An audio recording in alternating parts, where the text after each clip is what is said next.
Hello everyone, welcome to our channel Rasgulla weds Chomchom. আজকে আমরা সবাই মিলে বানাচ্ছি পুলি পিঠা, কিন্তু এই পিঠা বানানোর পেছনে একটি কারণ আছে।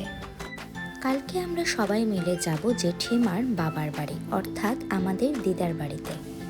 অনেকদিন পর আমরা দিদাকে দেখতে যাব, তাই দিদার প্রিয় পুলি পিঠাগুলো বানিয়ে নিচ্ছি। পুলি পিঠা বানানোর জন্য ময়দাকে গরম তেল এবং গরম জল দিয়ে মেখে নরম একটি ডো বানিয়ে নিলাম। তারপর ছোট ছোট লেচি কেটে নিলাম। এবারে লেচিগুলোকে গোল করে বেলে নিয়ে তার মধ্যে নারকেলের পুর দিয়ে দিলাম এবং সেই সাথে ছোট ছোট নকশা তুলে নিলাম। এভাবেই তৈরি হয়ে গেল ঝটপট পুলি পিঠা।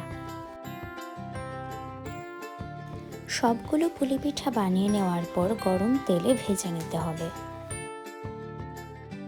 প্রথমেই কড়াইতে পরিমাণ মতো তেল খুব ভালো করে গরম করে নিলাম। তারপর একে একে পুলি পিঠাগুলো দিয়ে ভেজে নিলাম। পুলি পিঠাগুলো বারবার উল্টে পাল্টে ডার্ক ব্রাউন কালার না আসা পর্যন্ত ভেজে নিলাম।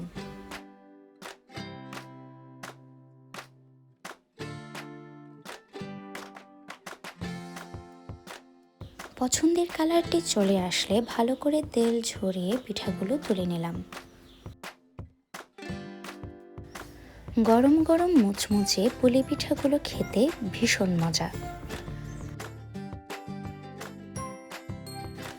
পরের দিন সকালবেলা আমরা সবাই মিলে চলে আসলাম দিদার বাড়িতে।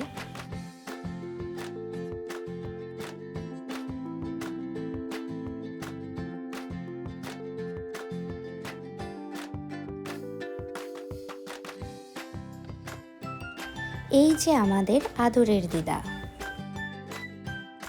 ভাই তো এসেই গরম গরম সিঙ্গারা খেতে লাগলো।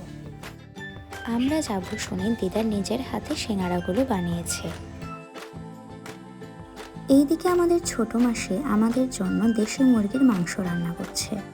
মফস্বল এরিয়াগুলোতে দেশি মুরগি পাওয়া না গেলেও গ্রামাঞ্চলে কিন্তু চাইলেই দেশি মুরগিগুলো পাওয়া যায়।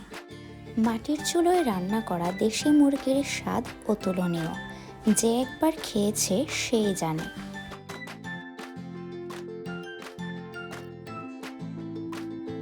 রান্নাবান্নাগুলো হতে হতে আমরা সবাই মিলে অনেক গল্পগুজব করছিলাম। গ্রামের বাড়ির হাঁস মুরগি আর গরু ছাগলের ছোট ছোট দেখতেও বেশ ভালোই লাগে।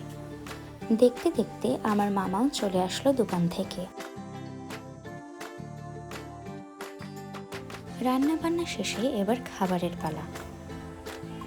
সবাই মিলে একসাথে বসে গেলাম লাঞ্চ করতে।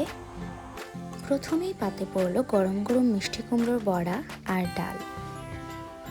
তারপর ছিল গাঠি কচু দিয়ে মাছের মাথার ঝোল, রুই মাছ দিয়ে লাই শাকের তরকারি। এই লাই শাকগুলো ছিল আমার দিদার নিজের হাতে চাষ করা।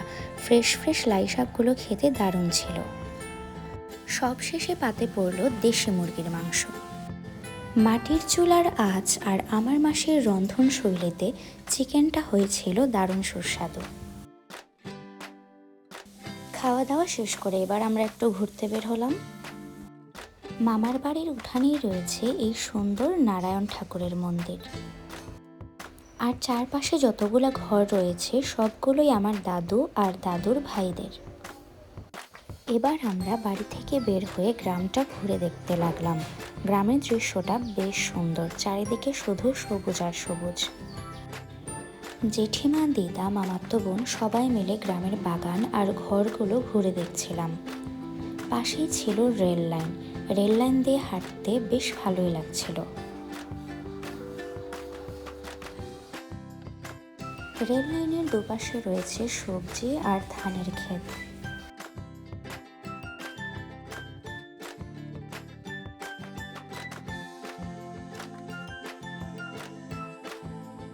এইদিকে ভাইও মামাদের সাথে বসে আড্ডা দিচ্ছিল।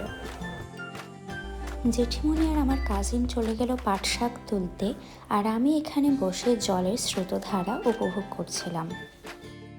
অতঃপর জলের নিচে ছোট ছোট মাছের আনাগোনা দেখতে দেখতে পরন্ত বিকেলের সুন্দর সময়টি কাটালাম।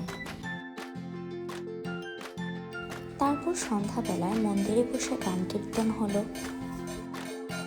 সন্ধ্যা পুজো শেষ হয়ে গেলে এবার আমরা সবার কাছ থেকে বিদায় নিয়ে নিচ্ছি।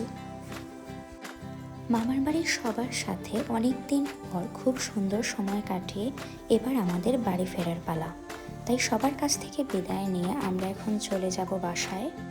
তো আমার আজকের ভিডিওটি আপনাদের কাছে কেমন লেগেছে তা অবশ্যই কমেন্ট করে জানাবেন। আমার চ্যানেলটি সাবস্ক্রাইব করবেন। টাটা।